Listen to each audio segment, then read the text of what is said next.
Man, what is happening, my YouTube family? Of course, it is your boy B New. I'm coming at you on this Thursday. And first and foremost, as always, just want to send out positive vibrations and blessings to anybody who could be listening. Now, as we all know, the NBA finals are up on us. And it's, like I said, one of my favorite times of the year, the NBA playoffs. And it seems like you blinked your eye and it was over. Like those 35, 40 days just went in such a blink of an eye. I hate that it went so fast, but before we know it, it'll be the off season and we'll be moving on to another season, but not to look forward too much in the future because we got a lot to talk about today, especially pertaining to that of the Golden State Warriors and the Boston Celtics. Now, a lot of people told me I was crazy 6 days ago. I had even made a post, I think on Facebook, on my personal Facebook page. It was during game one. The Celtics was down by 15. And while the Celtics was down by 15, I said, I got Boston in 6. And then everybody came on my little status and says, you want to bet? You want to bet?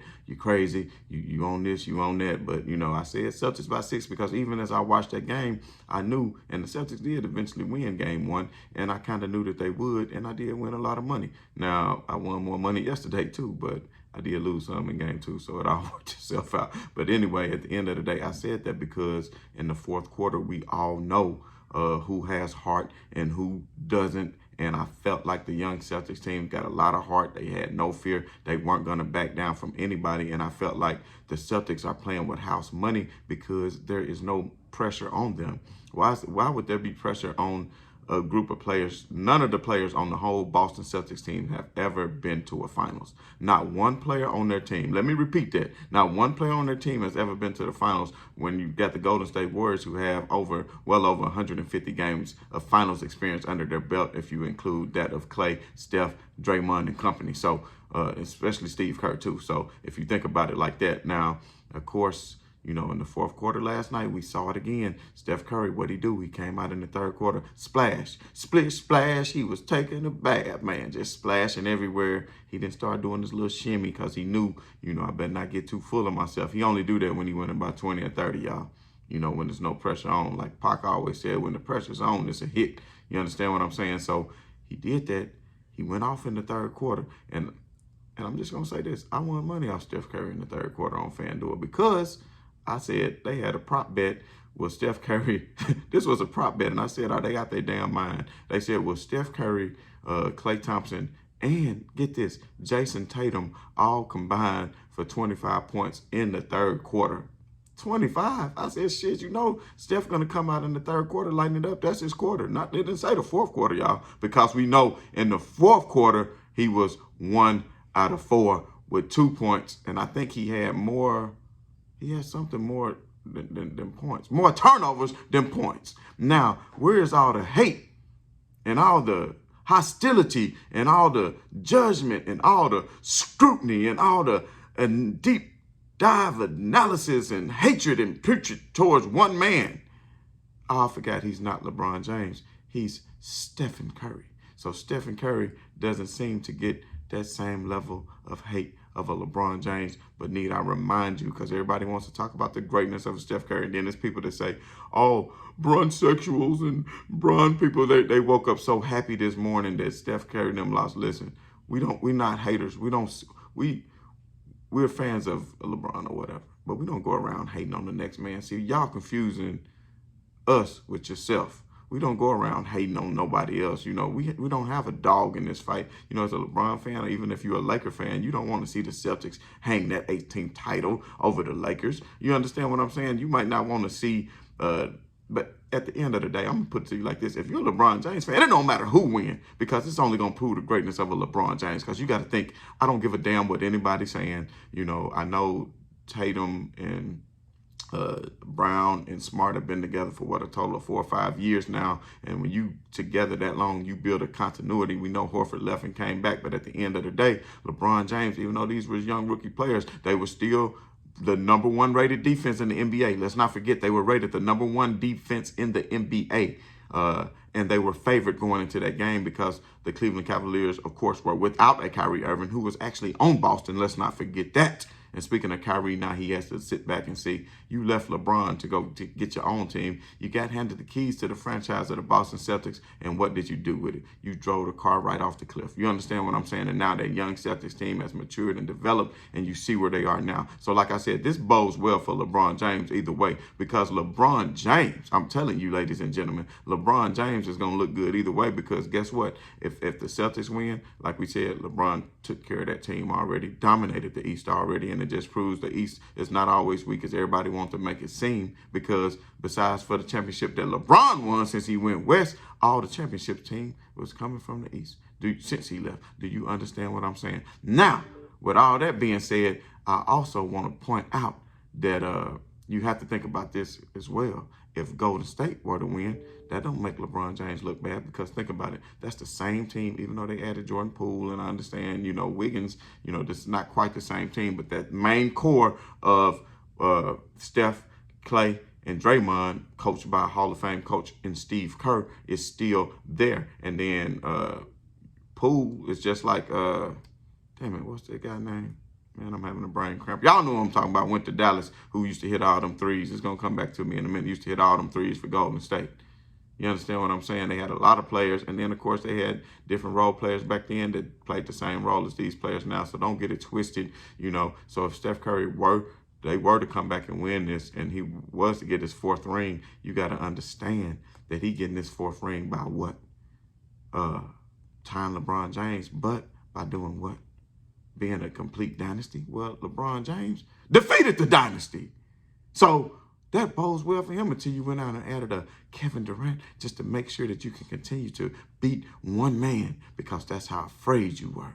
That's how afraid that you were that Draymond Green cried and had to get out here and go get Kevin Durant. And speaking of Draymond Green crying, did you see him crying last night when it came to that reporter asking him, is this podcast taken away from what he's doing? Now, I know a lot of people, may not be critical of them because it's a new day and age. But to me, I think you doing a podcast, and I know the reporter said X's and O's, and he talking about, well, it's not a deep dive X's and O's. I get that. It's not like you're just giving away secrets. But my point is, your whole mentality and focus needs to be on none other than the finals. You need to be worried about Jaylen Brown and Jason Tatum and not a damn podcast. You are not LeBron James. And LeBron James, we also know during the time of the year, he always used to go into blackout mode and wouldn't even use social media, because that's how focused he was at the task at hand. Draymond Green, you need to get about your hog killing.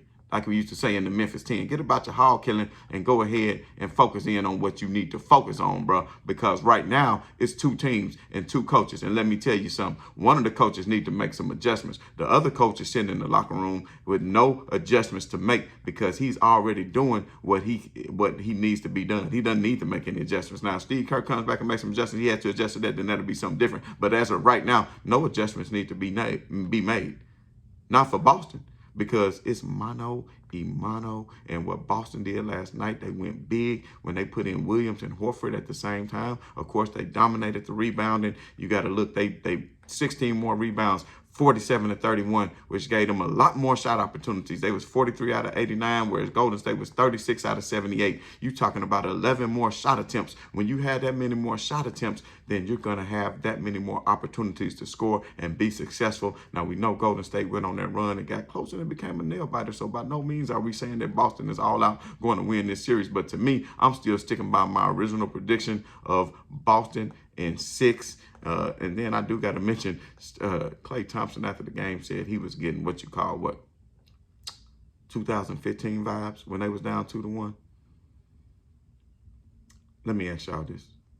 Do the Celtics, with that number one defense and fully healthy, who just ran through Milwaukee, Philly, and New Jersey Nets, Brooklyn Nets, y'all know the hell I'm talking about. Does it look like the same team that was Dellavedova? This was the starting lineup at one of the games during the finals when this dumb Coach Black decided to go big, of course, and start Tristan Thompson and Timothy Mozgov in the front court with LeBron James playing the 3, and then Shump and Dellavedova in the backcourt. Do this look like that, Klay Thompson? Do this look like that? No, sir. No, sir. This is the Boston, hot damn it, Celtics that you are facing with a mean defense. And speaking of defense, man, Jaylen Brown was phenomenal in the fourth quarter when they got caught on the switch. I mean, the Celtics are capable of switching on pick and rolls and defending 1 through 5. That is something that Vogel and the Lakers really thought that they could do. And Vogel, for some reason, kept trying to do it, even though they didn't have the personnel to do so. I understand you got a good defensive philosophy, but you don't have the personnel. So where Frank Vogel ultimately failed, and I'm sorry, I got to go on this little Lakers rant real quick. Where Frank Vogel ultimately failed was he did not play towards his personnel strengths. If you're not capable of switching 1 through 5 and closing out and playing what you call good defense, then it's not going to happen. Now, I just want to have one opportunity throughout the season to say and come in and say we got a coach that don't have a smooth brain and can say that ham went ham on the Summits last night. That'll be something I'm looking forward to in the upcoming season. But like I said, we got a long way to go for that. You know, Steph Curry, he did pour in 31 points last night. You know, if Golden State were to come back and win a series, let's say, well, Steph Curry averaged 30-some points, he did this and that. He's not showing up big in showtime and crunch time. Now, let me tell you something like this. The next game is in Boston Friday night with 1 day of rest. I think Boston knows what they have to do. And I think Marcus Smart is smart enough to know. Y'all see I did that? I think Marcus Smart is smart enough to know that he does not, him and the Celtics, do not want to come back to Golden State for a game 7. If they can take care of business and go up 3-1, then Golden State will have to be tasked with that of what LeBron James and Kyrie Irving was tasked to do. You understand me? But I don't think that they'll be capable of doing it. But man, I'm telling you, that defense of Jaylen Brown last night, it was phenomenal. Even on Steph Curry, when he got caught on the switch on Curry, he stayed glued to the body, just playing great defense, man. I mean, I just love to see great defense. I'm sorry. I'm from the old school. Even though I know defense, everybody want to say defense is. I'm telling you now, defense is much more complex than it was back then. You know, back then, everything was pretty much one-on-one. You weren't allowed to play zone for the most part. You couldn't really double team off the ball to deny ball denial. It was just everything one-on-one. And we're going to talk about that over the summer because I got some tidbits I want to share with everybody. But at the end of the day, man, of course, as always, this has been your boy B New. I'm saying right on to the real. Much love to the haters. Everybody continue to tune in. If you haven't already, hit that bell right there. Like, subscribe, turn on your notifications. And like I said, right on to the real. And much love to these haters. I'm out.